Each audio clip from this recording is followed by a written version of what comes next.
কখনো কি ভেবে দেখেছেন মাটির নিচে থাকা সাবমেরিনের ধোঁয়া কোথায় যায়? সমুদ্রের গভীরে কখনো কখনো 6 মাস পর্যন্ত এই ওয়াটার ক্রাফটটিকে ডুবে থাকতে হয়। ডুবন্ত অবস্থায় সাবমেরিনের ইঞ্জিনের ধোঁয়া পানিতে মিশে যায়।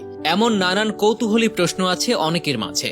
জ্বালানির উপর নির্ভর করে বর্তমানে 2 ধরনের সাবমেরিন আছে, একটি পারমাণবিক চালিত, অন্যটি ডিজেল বা পেট্রোল চালিত। পারমাণবিক চুল্লিতে উৎপাদিত শক্তি দিয়ে পরিচালিত ডুব জাহাজে ধোঁয়া ওঠার প্রশ্ন আসে না। বৈশিষ্ট্যগত কারণে পারমাণবিক ডুব জাহাজ চালাতে বায়ুর প্রয়োজন পড়ে না, ঘন ঘন সমুদ্র পৃষ্ঠে উঠে আসতে হয় না।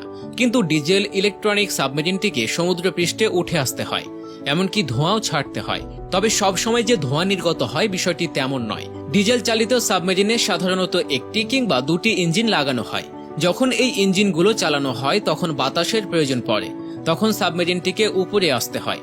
স্পষ্ট এই নিউক্লিয়ার সাবমেরিনের চেয়ে ডিজেল চালিত ইঞ্জিন চালিত সাবমেরিন বেশ ঝামেলাপূর্ণ।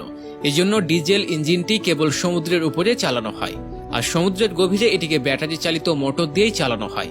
এই কারণেই এতে ধোঁয়া হবার কোনো প্রশ্ন আসে না। সাবমেরিন যখন বন্দর থেকে সমুদ্রে যায় তখন মাত্র কিছু সময়ের জন্য সমুদ্র পৃষ্ঠের উপরে থাকে, তারপর জলে ডুবে যায়। এছাড়াও যখন সাবমেরিন ছোটখাটো কোনো মেরামতের জন্য বন্দরে আসে তখন এটির ব্যাটারি চার্জ দিয়ে দেওয়া হয়। সব দিক থেকে সুরক্ষিত আর ফুল চার্জ হওয়ার পরই সাবমেরিনটি বন্দর ঘাট ত্যাগ করে। বর্তমানে প্রায় 40টি দেশের কাছে লড়াইয়ের জন্য সাবমেরিন আছে। সবচেয়ে বেশি 79টি সাবমেরিন রয়েছে চীনের কাছে, আমেরিকার কাছে 68টি এবং রাশিয়ার কাছে রয়েছে 64টি। বাংলাদেশেরও রয়েছে 2টি সাবমেরিন। সাবমেরিন আকারে লম্বাটে হয়, এর পেটটা মোটা, মাথা ও লেজের দিকটা ক্রমশ সরু। এই জাহাজটার মাঝখানটা ফাঁপা, এই ফাঁপা অংশ জল ও বাতাসে ঠাসা। এই জলযানটি চালকের ইচ্ছে মতো কখনো জলের তলায় আবার কখনো জলের উপরে ভাসে। শত্রুপক্ষকে নিবিড়ভাবে পর্যবেক্ষণের জন্য যার যার সমুদ্র সীমায় পাহারা দেয় সাবমেরিন। পানির উপরে ও নিচে স্বাধীনভাবে চলাচল করতে পারায় খুব সহজেই শত্রুর উপর আক্রমণ করতে পারে। সাবমেরিন মূলত কাজ করে প্রাচীন গ্রিক বিজ্ঞানী আর্কিমিডিসের সূত্র অনুযায়ী।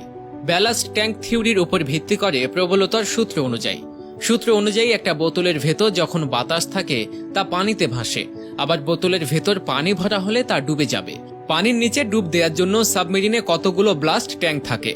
ট্যাঙ্কের ভালভ খুলে সমুদ্রের পানিকে প্রবেশ করানো হয়, যাতে সাবমেরিনটির ভেতরে পানি ঢুকে সাবমেরিনটি ক্রমশ ভারী হয়ে পানিতে নিমজ্জিত হতে থাকে।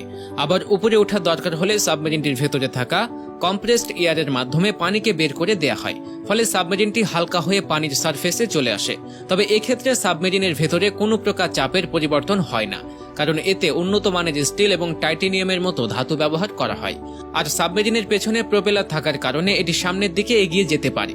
সাবমেরিনের ভেতরে অক্সিজেনের যোগান দেয় অক্সিজেন জেনারেটর, যা ইলেকট্রোলাইসিস প্রক্রিয়ায় কাজ করে। আর কার্বন ডাই অক্সাইডকে সোডা লাইন হিসেবে কেমিক্যাল প্রশমিত করে বের করে দেয়া হয়। আর বিশুদ্ধ পানি সরবরাহ করা হয় বাষ্পীয় ভবনের মাধ্যমে।